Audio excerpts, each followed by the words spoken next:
माजी में लेके जाऊँ वकास, तो जब पाकिस्तान तहरीक इंसाफ का धरना इधर आया था, जो उनका पूरा काफिला था, और फिर वो इधर आके उन्होंने पड़ाव डाल लिया था, और कितने दिन जो है वो यहाँ पे महीनों बैठे रहे जी, 126 दिन उससे क्या फ़र्क पड़ गया था। अच्छी तरह आपको याद है, वो अलग बात है कि मीडिया क्योंकि उसकी लाइव कवरेज कर रहा था तो एक बहुत बड़ा इवेंट बन गया था, लेकिन वहाँ पे जेन्युइनली कितने लोग होते थे रोज़ाना के बुनियाद पे, वो मेरे ख्याल में आप भी अच्छी तरह जानते हैं और पाकिस्तान के अवाम भी अच्छी तरह जानती हैं। तो ये इस तरह के मार्चेस से और धरनों से जो है हुकूमतें गिरती नहीं हैं, लेकिन ये पाकिस्तान पीपल्स पार्टी अपने लिए कर रही है, अपना फ़ायदा उससे निकालना चाहते हैं। और ठीक है, मेरे ख्याल में उनकी उस तरीके से ये मंतक बुरी भी नहीं है वकास। पाकिस्तान पीपल्स पार्टी की इस वक्त जो सियासत है वो तो बिल्कुल सिंध तक महदूद होके रह गई है, इसमें भी कोई शक नहीं है। इसके ज़रिए उन्हें क्या फ़ायदा होगा? देखिए ना, वो जब सिंध से निकलेंगे, साउथ पंजाब में दाखिल होंगे, फिर वहाँ से होते हुए वो बजरिया GT रोड जो है वो इस्लामाबाद पहुँचेंगे, उधर से KP से उनका अलग काफ़िले निकल रहे हैं जो उनका प्लान है, और वो वहाँ से KP से GT रोड, बजरिया GT रोड, वो आके एक जगह कहीं पे फिर वो मिलेंगे। तो ये पूरा जो है वो मोबिलाइजेशन का प्लान है, ये अपने लिए कर रहे हैं। इनको भी अच्छी तरह मालूम है कि इससे हुकूमत पे कोई ज़्यादा फ़र्क नहीं पड़ना। हाँ, ये ज़रूर है कि हुकूमत के ऊपर जो है वो जो एक पब्लिक डिस्कोर्स है, जो एक बयानिया बना हुआ है, क्योंकि इनको मीडिया में जगह मिलेगी, और अगर ये उस तरीके से बड़े ही अगर एक अक्लमंदी से अगर ये अपना पूरा प्लान करें, तो इसमें कोई शक नहीं है कि हर शाम जो है वो मेला लगाएंगे मीडिया पे, उससे इनको फ़ायदा होगा। ये ऑक्सीजन है मीडिया की जो इनको मिलेगी। लेकिन हमला करना गवर्नमेंट पे या उसके ज़रिए गवर्नमेंट को कमज़ोर करना, मेरे ख्याल में ऐसी कोई बात नहीं है। बस ये एक पॉलिटिकल एक्टिविटी है और उसका ये भरपूर फ़ायदा उठा रहे हैं। अफाज साहब, ये आपकी बात बिल्कुल ठीक है। जब पूरे मुल्क से पीपल्स पार्टी के काफिले निकलेंगे और झंडे उनके हाथ में होंगे और हर तरफ से उनको मीडिया कवरेज मिल रही होगी, तो जाहिर है वो उनको उसका अल्टीमेटली एक फ़ायदा तो होगा। लेकिन सर, अगर ग्राउंड रियलिटी देखी जाए, जो सिंध के हालात हैं, जो कराची के हालात हैं आजकल, ख़ास तौर पे जो वहाँ पे लॉ एंड ऑर्डर का, डकैती के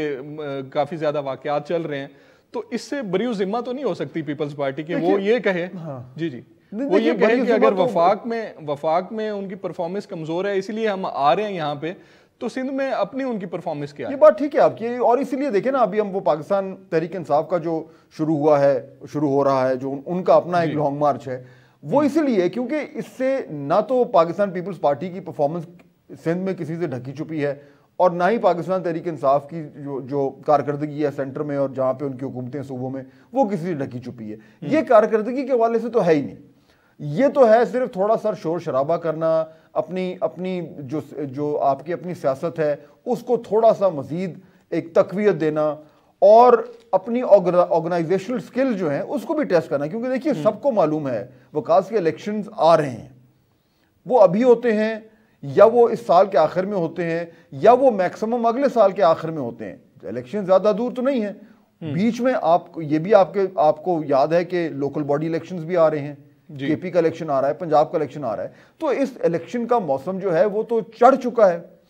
उसमें ये जो कार्रवाई पाकिस्तान पीपल्स पार्टी कर रही है, उसकी सिंपल कैलकुलेशन है कि इलेक्शन के मौसम में थोड़ा सा हल्ला गुल्ला किया जाए, अपने जिसे कहते हैं कि थोड़े से मसल्स को फ्लेक्स किया जाए, और अपनी जमात का जो एक पूरा एक ढांचा जो है, आपका एक पूरा एक इंतजामी ढांचा है, उसको भी थोड़ा सा टेस्ट किया। जब देखे ना, ये 10 दिन का इनकी कार्रवाई हो रही है वकास, अब इसमें बाकायदा इनका बड़ा डिटेल में प्लान, पता नहीं कितने महीनों से इनकी मीटिंग्स हो रही हैं, जिससे पार्टी को फायदा ही हो रहा है। यानी पूरा प्लान बनाया कि जी कौन कौन से शहर में रुकना है, वहाँ कौन कौन सी उनकी जो तंजीम के लोग हैं उनको क्या जिम्मेदारियाँ दी गई हैं, कि उन्होंने लोग लेके आने हैं, रात का ठहरने का बंदोबस्त करना है, खाने पीने के इंतजाम हैं, वो पूरा वहाँ से कराची से लेकर इस्लामाबाद तक शहर शहर में जगह जगह जो है वो उनकी पार्टी ऑर्गेनाइजेशन जो है वो एकदम हरकत में आ रही है। और ख़ास तौर पर पंजाब में, क्योंकि पाकिस्तान पीपल्स पार्टी के लिए तो पंजाब इंपॉर्टेंट है, तो पंजाब में उनको ये मौका मिलेगा कि एक बार फिर इसके ज़रिए जो है वो अपने पार्टी की जो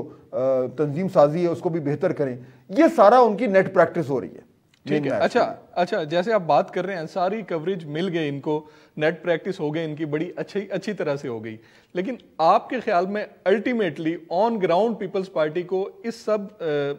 जो एक्टिविटी है इसके बाद अचीव क्या होगा? अचीव मेरे ख्याल में, अगर आप देखें ना, अगर तो हम इस जाविये से हम ये सवाल सामने रख रहे हैं कि क्या इस एक्टिविटी से पाकिस्तान तहरीक इंसाफ की गवर्नमेंट की सेहत पे कोई असर पड़ता है, तो जवाब है कि वैसे तो नहीं पड़ता, इतना पड़ सकता है कि जितनी मीडिया कवरेज इनको मिलेगी उससे ये पाकिस्तान तहरीक इंसाफ के ऊपर जो यानी ज़बानी जमा खर्च जो हमला करेंगे उससे ज़्यादा उनकी जो कमज़ोरियाँ हैं वो उजागर हो जाएंगी। ये यहाँ तक तो ठीक है। और ये हो, और एक जो प्रेशर होगा वो ये होगा कि ये इतने जितनी बड़ी तादाद में लोग आ रहे हैं, तो देखें ना, पंजाब में भी पाकिस्तान तहरीक इंसाफ की गवर्नमेंट है